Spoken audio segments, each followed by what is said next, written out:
Close enough to the dirt and the dungeon. And I be a crab down in a jump on. Escape hell. Them I wonder how my headspace well. Put up their hands up on 9 WEFM.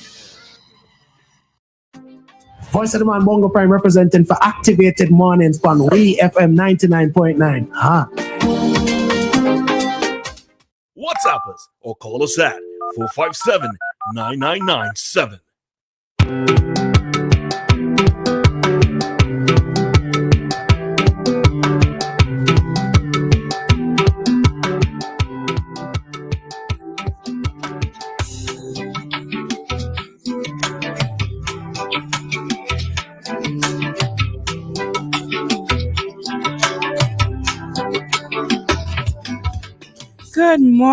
Good morning. Welcome to Activated Mornings with Nicole and Dianna. Right here on the Clean Fresh Song. Wherever you are, I hope that all is well with you and that you're going to have a stress-free day. Come on, we could aim for that, right? Good morning to you, Nicole. Good morning, Dianna, and how are you feeling today? I'm now about to drop you a note and ask you, I hope you're feeling fantastic. It's Friday, you know that whole song called Fantastic Friday. Oh my gosh, what's going on? Hello, everyone. Hello, St. Vincent and the Grenadines, the Caribbean, and everybody listening everywhere in the diaspora. All right. Good morning. This morning, we are going to speak about our topic this morning is the persecution of the feminine. Why so much violence against women and what can we do? It's a topic that I know you are always hearing about. I can imagine if you're keeping up to date with things on social media, or even in the newspaper, or just what is happening around you. It's a topic that persons have been speaking about for years. There have been songs about it, poems written about it, movies about it, plays about it. And there have been so many things done and said about violence and violence against women, yet it is something that continues to plague the world. And right here in St. Vincent and the Grenadines and in Trinidad and Tobago, where Nicole is, we are seeing these things and we're hearing about them all the time. And it is especially hard on women hearing these things, seeing another woman or a girl in the news, they were raped, they were beaten, they were killed or something of the sort. It's never a good thing for us to hear about that, because the thing is, it could be any one of us at any time. And usually when something is done to a woman, in most cases, it is by someone that she knows or somebody who is close to her. So exactly. So it's not something that you say, oh, it's just a random stranger or it's that far away. It's usually the men that are closest to you. I just want to... Sorry, go right ahead. Go ahead. I just want to highlight, we always talk about gender-based violence, domestic violence, but I want to clarify the various types of violence against women, particularly. And we're going to talk about what happens to men as well, because we're not going to use it as a distraction to say it's only women, but it's primarily women. But there are various forms of violence against women and girls. So let's just categorize them. There's physical, there's sexual, there's psychological, there's financial, there's neglect, okay? And inside of those, then we also have domestic violence, which really is where it stems from internal experiences. Intimate partner violence, we have child sexual abuse, we have forced marriage, human trafficking, online harassment, and I will also add street harassment. So we have such a vast variety of forms of violence against women. And that is why we also have to be very specific about how we advocate, because the advocacy line is a lifeline to changing things. And it cannot be a one-time experience. We have to do it till we're tired, till we're weary. This color that I'm wearing is actually the color of activism against gender-based violence, orange. And my wardrobe, I didn't have orange at one time. And then when I suddenly realized how much we had to talk about this, I was like, you know what, I'm going to just wear it.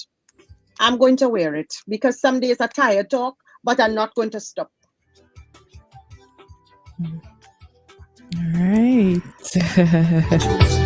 And we definitely cannot stop talking about this. Now, we only have a short space of time to discuss this issue here, but it's something that needs to be discussed. There needs to be ongoing discussion. So it's not limited to just this particular time slot here this morning. One of the things to also note, or one of the things that has been noted, is that women, well, focusing on the women here and girls, they experience some sort of, whether it is some kind of catcalling or some indecent remark, they experience all these things, whether it's even if it's rape or, taking it even further. But from the time you're born as a girl and until the day you die, you experience these things. You walk in the street every single day, and there's somebody making some remark, there's somebody who wants to do something or say something, and it is really tiring. Usually when we start talking, some men think that we've been saying too much and we're asking for too much, but really and truly we're just asking for respect, and we're asking for you to just stop doing the things that you're doing. That's it. Just stop. But the other thing is, nobody calls it out, Dianna.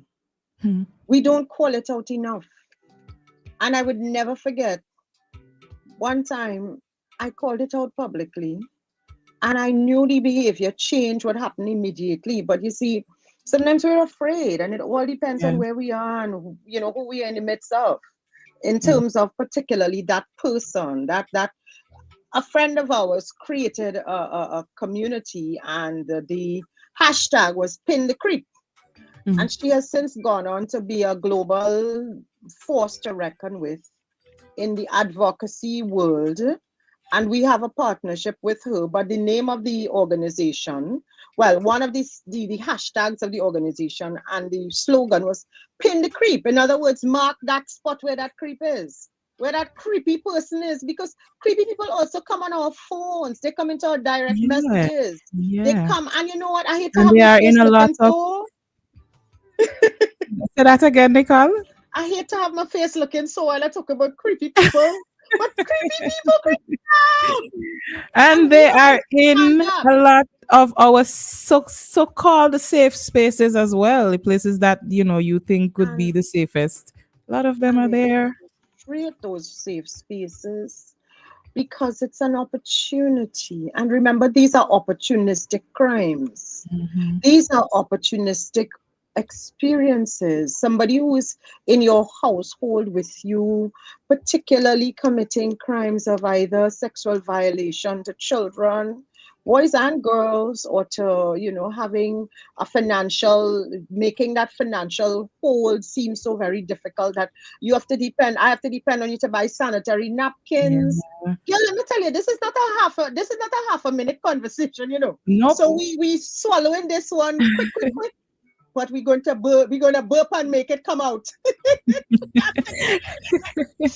use that conversation consistently, but yes, because there's a lot to say there. If you approach every woman, I am sure that she has some sort of story to tell you. She may not have been raped, and she may not have been abused physically, she may not have been beaten, but there is some sort of story where she was made to feel uncomfortable, or she was put in some sort of difficult position or something like that.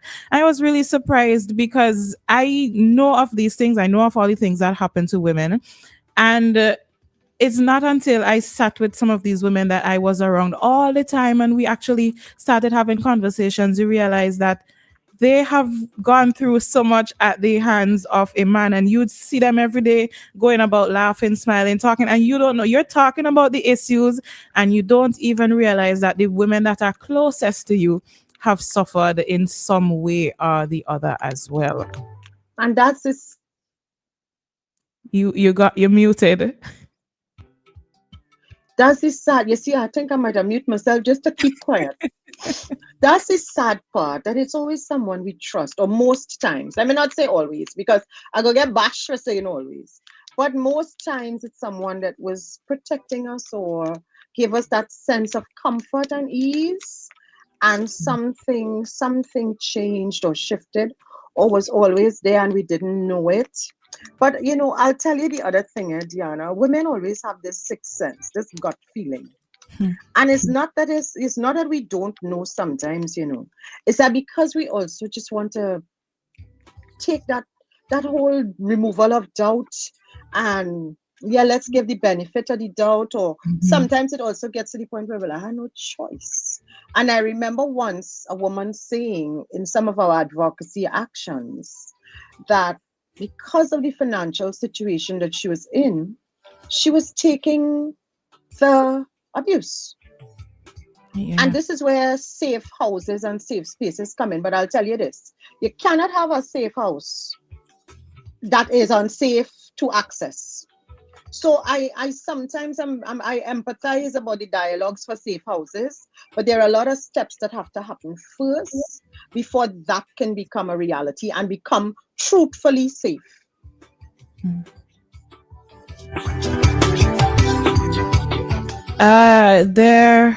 There's this page, somebody on Facebook the person's name is Rosamond Archibald, and she has a series or list of some of the women that have suffered here in St. Vincent and the Grenadines who have been those who died. I would like to encourage you to go to that page and just refresh your memory a little bit, remind yourself about some of these women.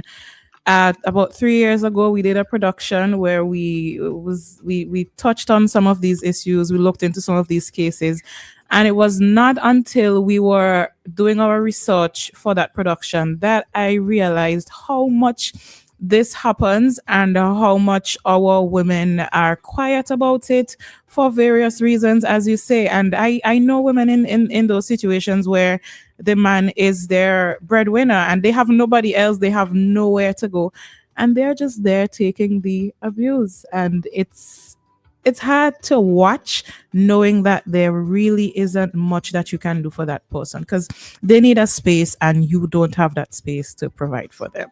Yeah. And that's why advocacy is important. And I also I looked at a short film by Ackley Olton. Yes. And again, powerful, because that's how advocacy works. And sometimes advocacy is dirty work, yeah? You have to stay Yes. at it. It's dangerous, it's uncomfortable. And talking about GBV and domestic violence and forms of violence against women and girls is uncomfortable. It's very why do It we have to be is. talking about this on a Friday morning? I tell you, we wanted to talk about good things this week. I tell you, we're sharing good news.